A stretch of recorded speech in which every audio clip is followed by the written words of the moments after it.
शुभ प्रेरणा, आप देख रहे हैं एक न्यूज 24। बिहार कोचिंग संस्थान नियमावली 2023 को लागू करने की तैयारी जोर शोर से चल रही है। जैसा कि आपको पता है कि बिहार के शिक्षा विभाग के अपर मुख्य सचिव यानी कि के पाठक नए फरमान को जारी करते हुए दिखाई दे रहे हैं। इसी कड़ी में पिछले दिनों उन्होंने तमाम कोचिंग संस्थानों का पंजीकरण का बात भी कहा था और साथ ही कोचिंग वालों को छात्रों की संख्या बताने की बात भी कही थी। उन्होंने इन तमाम चीजों की रिपोर्ट मांगी थी। बावजूद इसके इस पूरे मसले पर अब तक पूरे तरीके से काम नहीं हुआ है। इसको लेकर के पाठक एक बार फिर से सख्त दिखाई दे रहे हैं। दरअसल बता दें कि कोचिंग संस्थानों में कितने छात्र छात्राएं हैं, इसका जो ब्यौरा है उसे पेश करना है। साथ ही कौन से कोचिंग संस्थान जो है पंजीकृत है, इसकी भी जानकारी देनी है। अगर इस तरीके का काम नहीं हुआ होगा तो उन पर कार्रवाई होगी और इसको लेकर अब जो है नया आदेश भी जारी किए जाने की बात निकलकर सामने आ रही है। तो चलिए एक बार देखते हैं खबर को विस्तार से कि क्या है पूरा मामला। बिहार कोचिंग संस्थान नियमावली 2023 को अगले महीने तक लागू करने की तैयारी है। इसको लेकर शिक्षा विभाग ने राज्य भर में पंजीकृत कोचिंग संस्थानों की संख्या और उसमें नामांकित छात्र छात्राओं का ब्यौरा सभी जिलों से मांगा था, लेकिन पटना समेत 20 जिलों से इसकी रिपोर्ट नहीं आई है। जिन 18 जिलों से रिपोर्ट आई है वह भी आधी अधूरी है। ज्यादातर कोचिंग संस्थानों ने नामांकित विद्यार्थियों की सही सूचना नहीं दी है, ऐसा शिक्षा विभाग का मानना है।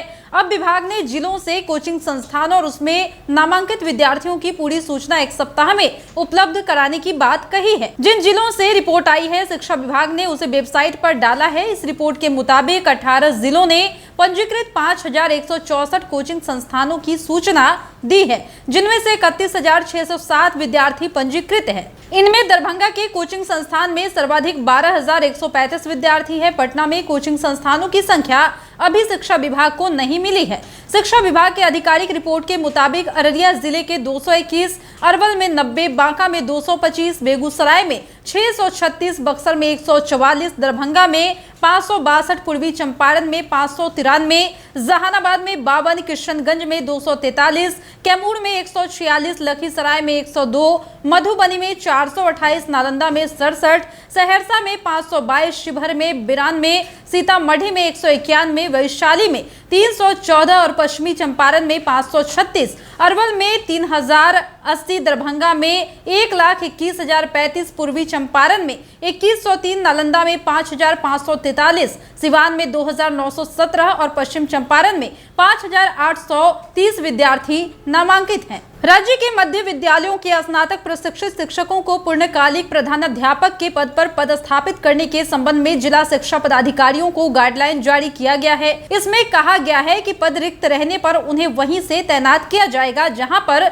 वो पदस्थापित हैं। स्नातक प्रशिक्षित वेतनमान में 1 से अधिक शिक्षकों के पदस्थापित रहने की स्थिति में क्रमशः दिव्यांग और महिला एवं वरीयता के आधार पर पदस्थापन मूल विद्यालय में किया जाएगा। गाइडलाइन के मुताबिक पूर्व से पदस्थापित विद्यालय में प्रधानाध्यापक का पद रिक्त नहीं रहने या फिर प्रधानाध्यापक का पद रिक्त रहने लेकिन 2 स्नातक प्रशिक्षित शिक्षकों के पदस्थापित रहने की स्थिति में उन्हें नजदीक के मध्य विद्यालय में पदस्थापित भी किया जाएगा। यानी कि जिस तरीके से आप सुन पा रहे हैं कि अब जो है कोचिंग चलाना आसान नहीं होगा। अगर आप ऐसे ही कोचिंग खोलकर सोचते हैं कि आप महज कमाने के लिए कोचिंग संस्थान चला लेंगे तो ये आपकी गलत सोच है, क्योंकि अब जो है शिक्षा विभाग ने इस पर कड़ा रुख अख्तियार किया है। और बता दें सबसे बड़ी बात यह है कि के पाठक ने इन दिनों शिक्षा विभाग में खलबली मचा दी है, जिसको लेकर वो बेहद सुर्खियों में भी रहते हैं। और एक बार फिर से उन्होंने तमाम कोचिंग संस्थानों को अपना ब्यौरा पेश करने की बात कही है। साथ ही ये भी कहा है कि कौन से कोचिंग पंजीकृत है इसकी भी जानकारी उन्हें होनी चाहिए और किस कोचिंग में कितने छात्र छात्राएं हैं इसकी भी जानकारी उन्हें देनी पड़ेगी, अन्यथा उन पर कार्रवाई की जाएगी। फिलहाल इस वक्त की खबर में इतना ही। और भी ऐसे ही तमाम वीडियो अपडेट्स के लिए बने रहिए हमारे साथ और देखते रहिए हमारा चैनल एक न्यूज 24। हमारे चैनल को लाइक कीजिए, सब्सक्राइब कीजिए, कमेंट कीजिए। हमारे वीडियोज पसंद आते हैं तो शेयर जरूर कीजिए। धन्यवाद।